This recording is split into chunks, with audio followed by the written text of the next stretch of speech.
To study with बिम्स। हमने start किया था सेशन गांधीयन एरा, जिसका पार्ट 1 हमने कंप्लीट कर लिया था। आज हम देखेंगे पार्ट 2। चंपारण और अहमदाबाद की सक्सेस के बाद अब गांधी जी ने पूरे भारत की सबसे बड़ी ताकत, मतलब गांधी जी भारत के सबसे बड़ी ताकत बन चुके थे। लेकिन 1919 में ब्रिटिश गवर्नमेंट ने एक ऐसा कानून पास किया जिसे पूरे इंडिया ने कहा काला कानून, द ब्लैक एक्ट। ओके। और इसी कानून के खिलाफ शुरू हुआ एक आंदोलन जिसने पूरे देश को हिला दिया और जिसका क्लाइमेक्स बना जलियांवाला बाग मैसेकर। ओके। आज हम समझेंगे गांधीयन एरा पार्ट 2। ओके। मैं स्टार्ट करते हैं खेरा सत्याग्रह।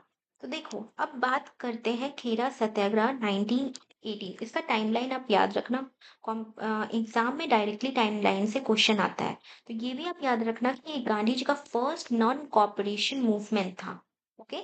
और अब देखो, खेरा जो सत्याग्रह था, वो जो प्लेस था वो खेरा गुजरात का था।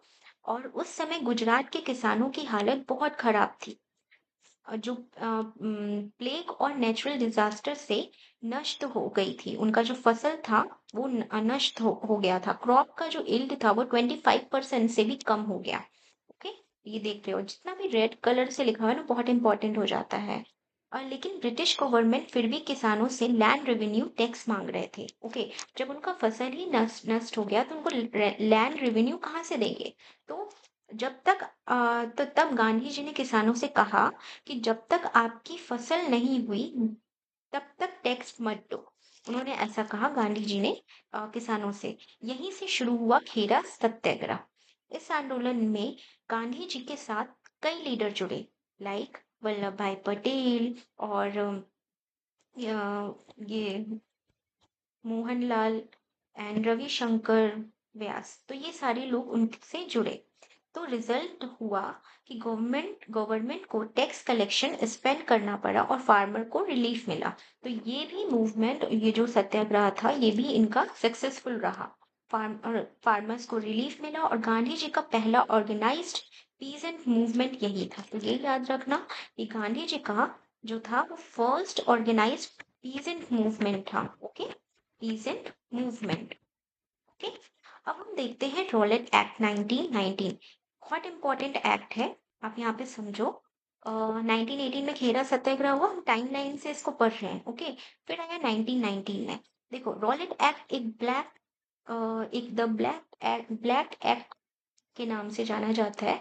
1919 में ब्रिटिश गवर्नमेंट ने पास किया रॉलेट एक्ट। इस एक्ट के अनुसार किसी भी व्यक्ति को बिना बिना ट्रायल के अरेस्ट किया जा सकता था। कोर्ट अपील का भी राइट नहीं था।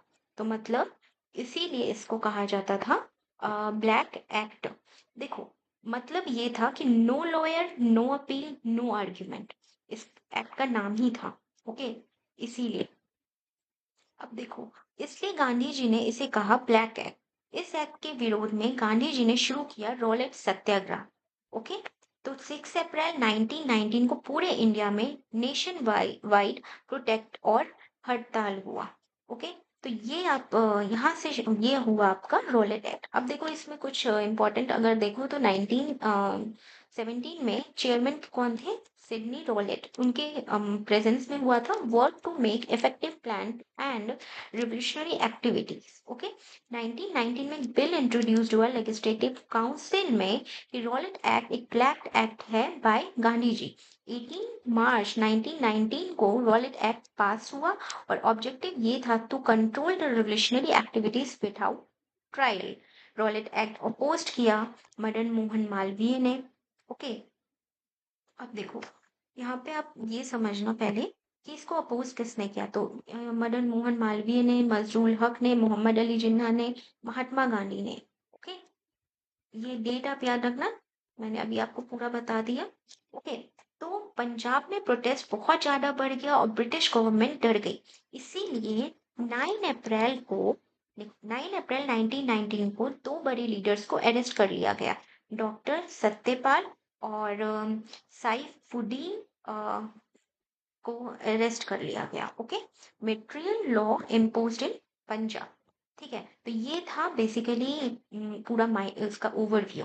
अब हम देखते हैं कि जलियांवाला बाग मैसेकर ये भी 1919 को ही हुआ। ओके, देखो इसमें हुआ ये था कि अब इंडियन फ्रीडम स्ट्रगल का सबसे ट्रेजिडिक इवेंट था ये। अमृतसर में हुआ था, पंजाब का एरिया था। डेट था 13 अप्रैल 1919। ओके, तो उसमें हुआ क्या था कि हजारों लोग जलियांवाला बाग में पीसफुली मीटिंग के लिए जमा हुए थे।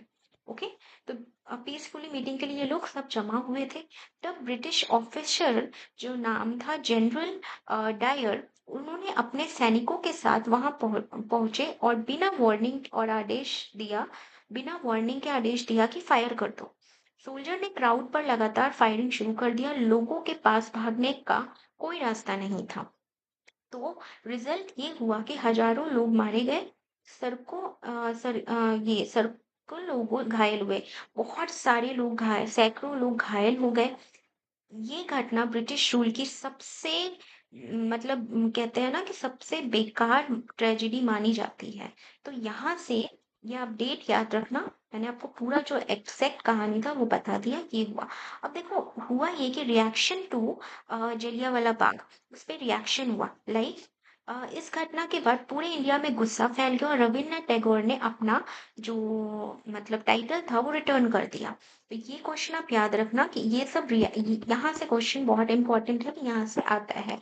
तो रविन्द्रनाथ टैगोर ने अपना टाइटल रिटर्न कर दिया। फिर ये शंकरन नायर ने विक्ट्री काउंसिल से रिजाइन कर दिया। इन्होंने भी रिजाइन कर दिया। फिर गांधी जी ने भी केसरी हिंद का मेडल सरेंडर कर दिया और नॉन कॉपरेशन मूवमेंट की फाउंडेशन बन गई। तो यहाँ से ये सब लोग ने इस पे रिएक्ट किया। उनको बहुत गुस्सा आ गया था कि ये करने का क्या जरूरत था। ओके, तो फिर हम देखेंगे। और देखो फिर उस जलियांवाला बाग मैसेकर में एक इंक्वायरी कमेटी बैठा गया। अब एक केसरी 2 करके एक मूवी आया है, इसी पे बेस्ड है। अगर आप वो मूवी देखोगे तो आप ये बहुत अच्छे से समझ पाओगे। तो ये एक चेयरमैन थे इसके, हंटर, और मेंबर्स इसके ये सारे मेंबर्स थे। और इसमें कंपेंसेशन एक्ट और वाइट वॉशिंग बिल लाया गया। द कमिटी मेजोरिटी रिपोर्ट क्रिटि मतलब उन्होंने बताया कि जनरल का जो मतलब जो डायर का एक्शन था वो इनह्यूमन था, but no further action were taken.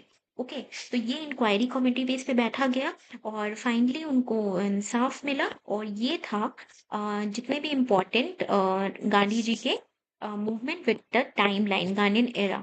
फिर नेक्स्ट क्लास में हम देखेंगे खिलाफत movement and non cooperation movement. So if you want complete Indian freedom struggle in easiest way, subscribe Study with Bims, because here we don't just study history, we feel history. So video पसंद आएगा तो like, share and subscribe कीजिएगा. Stay connected with our channel and keep subscribing us. Next part में हम बाकी गार्नियन era को अच्छे से कंप्लीट करेंगे। Thank you.